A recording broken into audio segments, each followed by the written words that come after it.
Hi, ghostly listeners. It's time for another of Rebecca's creepy bedtime stories. I'm sorry it's been a little while, but I think I've got two really good ones for tonight. We've got two Edgar Allan Poe poems that I love, and I hope you will too. We're going to start with Annabel Lee. It was many and many a year ago in the kingdom by the sea that a maiden there lived whom you may know by the name of Annabel Lee. And this maiden she lived with no other thought than to love and be loved by me. I was a child, and she was a child in this kingdom by the sea. And we loved with a love that was more than love, I and my Annabel Lee, with a love that the winged seraphs of heaven coveted her and me.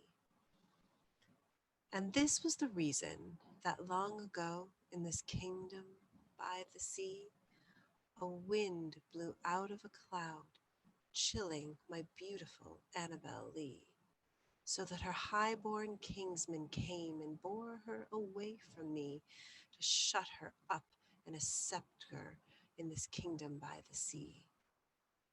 The angels, not half so happy in heaven, went envying her and me.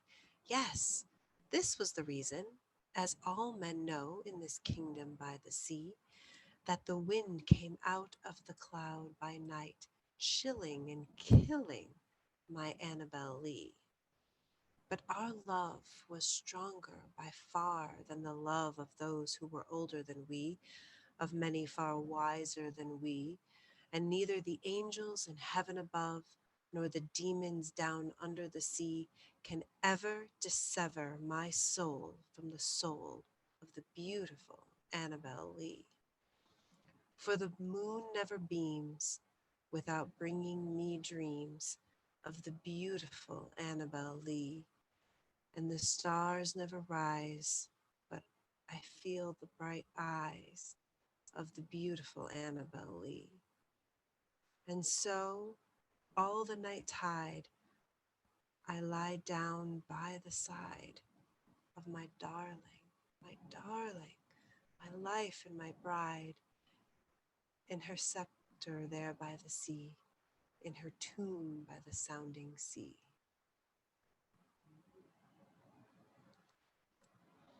And now,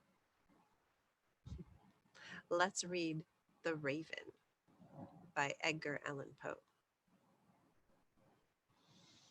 Once upon a midnight dreary, while I pondered, weak and weary, over many a quaint and curious volume of forgotten lore, while I nodded, nearly napping, suddenly there came a tapping, as of one gently rapping at my chamber door. "'Tis some visitor," I muttered, tapping at my chamber door, "only this and nothing more." Ah, distinctly I remember it was the bleak December, and each separate dying ember wrought its ghost upon the floor. Eagerly I wished the morrow. Vainly I had sought to borrow from my books her case of sorrow, sorrow for the lost Lenore, for the rare and radiant maiden whom angels name Lenore, nameless here for evermore. And the silken, sad, uncertain rustling of each purple curtain thrilled me, filled me with fantastic terrors never felt before, so that now, to still the beating of my heart, I stood repeating, "'Tis some visitor entreating entrance at my chamber door, some late visitor entreating entrance at my chamber door. That is it and nothing more." Presently, my soul grew stronger, hesitating then no longer. "Sir," said I, or "Madam, truly your forgiveness I implore, but the fact is I was napping, and so gently you came rapping, and so faintly you came tapping, tapping at my chamber door, that I scarce was sure I heard you. Here I opened wide the door. Darkness there, and nothing more. Deep into that darkness, peering, long I stood there wondering, fearing, doubting, dreaming dreams no mortal ever dared to dream before. But the silence was unbroken, and the stillness gave no token, and the only word there spoken was the whispered word, Lenore? This I whispered, and an echo murmured back the word, Lenore. Merely this and nothing more. Back into the chamber turning, all my soul within me burning, soon again I heard a tapping, somewhat louder than before. Surely, said I, surely that is something at my window lattice. Let me see then what thereat is, and this mystery explore. Let my heart be still a moment, this mystery still explore. 'Tis the wind and nothing more. Open here I flung the shutter, when, with many a flirt and flutter, in there stepped a stately raven of the saintly days of yore.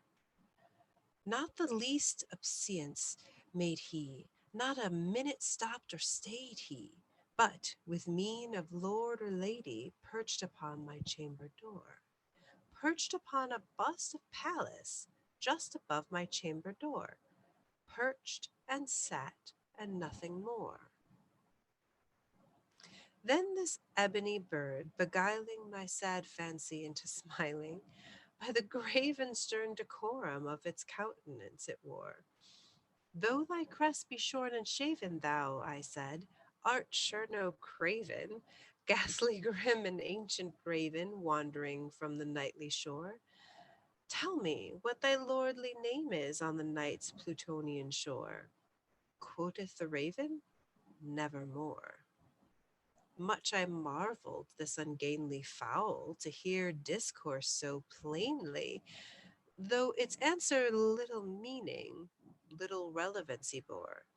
For we cannot help agreeing that no living human being ever yet was blessed with seeing bird above his chamber door, bird or beast upon the sculptured bust above his chamber door, with such a name as Nevermore.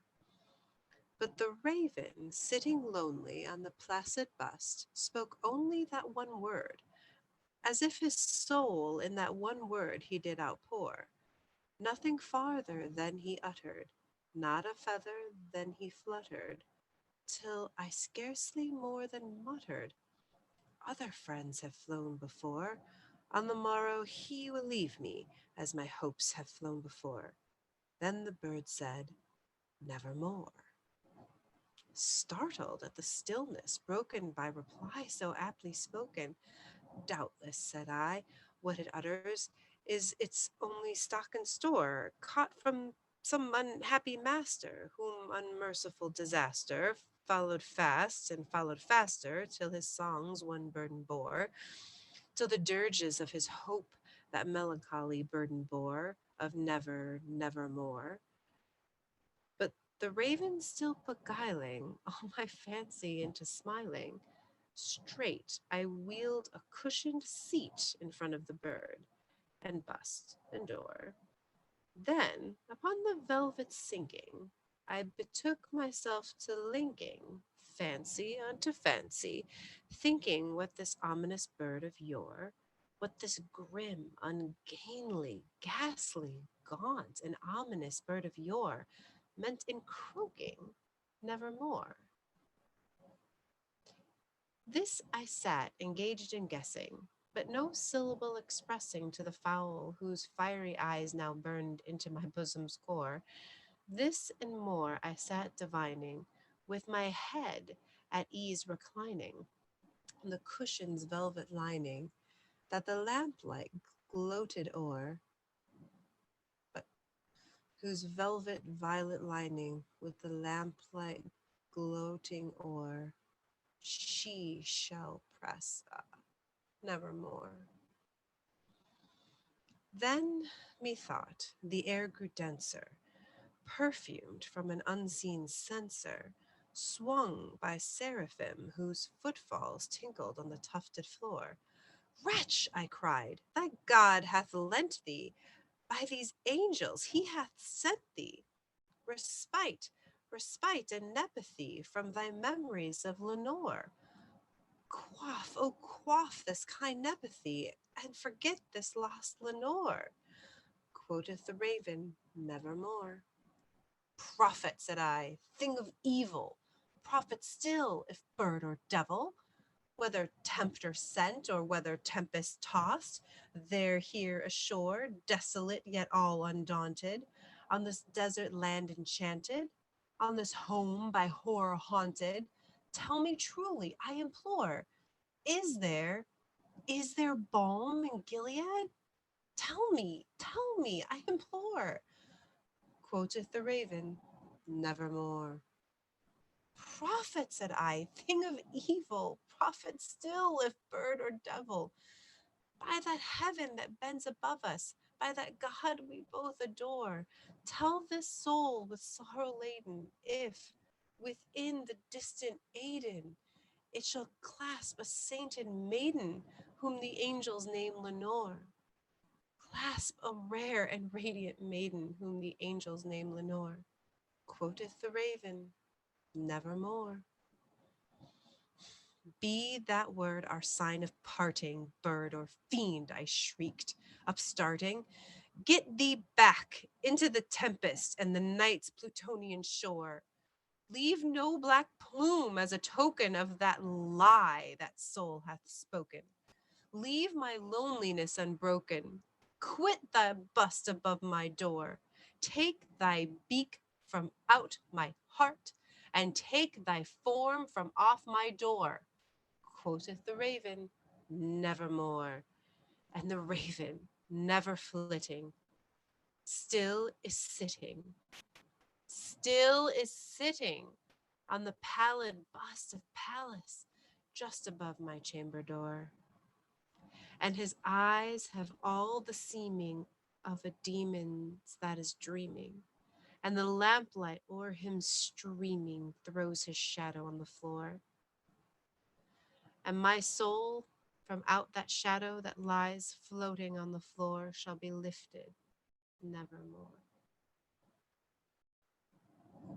Good night, ghostlies. See you soon.